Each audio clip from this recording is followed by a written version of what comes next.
L'exposition à la Galerie Mag est terminée, mais nous y étions et nous avons rencontré Olivier Gagnère, captivé par la matière porcelaine, une tradition qu'il ne cesse de revisiter, quelle que soit la manufacture en France ou dans le monde avec lesquelles il travaille.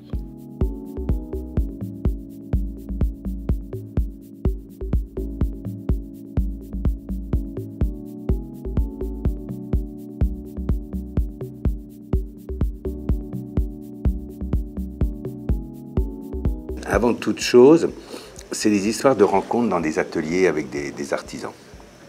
Parce que s'il n'y a pas ces artisans, ces objets n'existent pas. Ça reste simplement une idée d'un dessin, ça reste un croquis, ça reste quelque chose comme ça. Donc la première chose, c'est les artisans, c'est de rencontrer des gens. Moi, à chaque fois que je mets un pied dans un atelier, je suis toujours très curieux, je regarde. Et c'est vraiment de trouver la petite étincelle, la façon dont les choses vont s'assembler. Et après, c'est vraiment un rapport, je dirais, de complicité avec des artisans. Ici, ce qu'on a devant nous, c'est des pièces faites au Japon, à Arita. Ces pièces sont faites, je dirais, avec des techniques quand même extrêmement sophistiquées. C'est une des plus belles qualités de porcelaine qu'on puisse trouver dans le sud du Japon, à Kyushu, à Arita. Et donc, c'est de se servir de cette technique, de ce savoir-faire, et je dirais de venir habiller une forme que je dessine avec ce savoir-faire. Sans avoir l'impression qu'ils font des efforts colossaux, ils vous font des choses absolument incroyables, mais en fait, c'est des tours de force vraiment extrêmement impressionnants. Ici, normalement, sur les arêtes qui sont relativement vives, les mailles s'affinent, donc le blanc devrait réapparaître. Et bien là, une ingéniosité de faire qu'on ne le voit pas. Ce travail sur le bleu et le blanc est signé par la designer japonaise Eiko Fukagawa. Arita, c'est le premier endroit où au Japon, on a fait des porcelaines avec 5 couleurs, c'est-à-dire 5 cuissons. 5 raisons de plus que la pièce explose dans les fours, parce que les fours montent quand même à des températures fort élevées, c'est un peu plus de 1100 degrés. Donc les pièces, elles se mettent à vibrer, et donc il faut faire très attention à ça. Donc c'est vraiment, je dirais, pendant tout le processus, aussi bien de la fabrication que de la cuisson, et la façon de faire redescendre les températures, ça demande une attention, je dirais, extrême. Genre, ça, c'est vraiment propre à la céramique.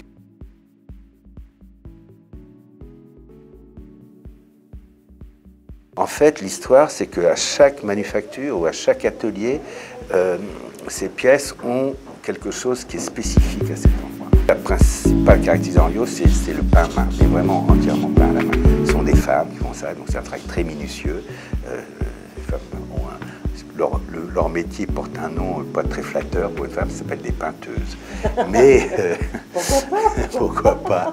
Mais bon, mais c'est vraiment le travail. Alors elles font des filets très fins comme des cheveux, elles remplissent les lignes, vous voyez, elles sont remplies après avec de la couleur, ou plutôt on fait la couleur, puis après on fait le filet. Donc c'est des travails extrêmement minutieux. Alors tout ce travail, on l'a sur les petits bols, mais on ne le voit pas. Là, on l'agrandit, et puis je me suis servi de nouveaux coloris qui ont été développés à la manufacture Henriot, qui sont des couleurs en fait qui étaient un hommage à Gauguin, le séjour de Gauguin à Pont-Aven, qui est à côté, qui n'est pas très loin. Donc il y a ces violines, ces oranges, etc. Et puis vous avez Gien, où j'ai repris un motif très classique, très reconnaissable de Gien, qui est le grain de riz, qui sont normalement tous les services d'assiette. Moi j'ai mis ça sur des objets. Ça, les pièces qu'on voit ici, ce sont des pièces qui sont faites en faïence, qui sont réalisées en Italie, à côté de Florence, dans un petit atelier familial. Ah, c'est pas japonais, ça? Non, non, ça c'est de la faïence. C'est fait en Italie, c'est fait dans un atelier père et fils travaillent ensemble. Donc c'est une ambiance très, très, très agréable. Et c'est la même chose, c'est des gens qui sont très fiers de leur savoir-faire. Ils vous font des choses, alors c'est quelque part, c'est moins sophistiqué au niveau du matériau, mais au niveau de la technique, ça l'est. Ça, c'est indéniable. Et ce sont des gens, je dirais, très, très curieux, qui travaillent avec différents designers, ils ont leur propre production. Et moi, c'est ça que j'adore chez les artisans italiens, c'est que vous arrivez avec un dessin, jamais ils vont vous dire non, ça ne m'intéresse pas, non, ils veulent voir, et ils ont cette curiosité. Et ce côté, cette fierté de sortir des choses, que c'est quand même des pièces assez complexes à faire, parce que tous les anneaux, par exemple, ce qu'on voit là, tout ça c'est fait à la main. Donc si vous en ratez un, la pièce, vous la prenez, vous l'achetez. Donc c'est quand même un beau challenge de faire toute la pièce comme ça. Mais c'est toute l'Italie, c'est-à-dire que c'est des couleurs flamboyantes, très méditerranéennes, très lumineuses, même s'il y a des noirs, mais ça claque. Oui.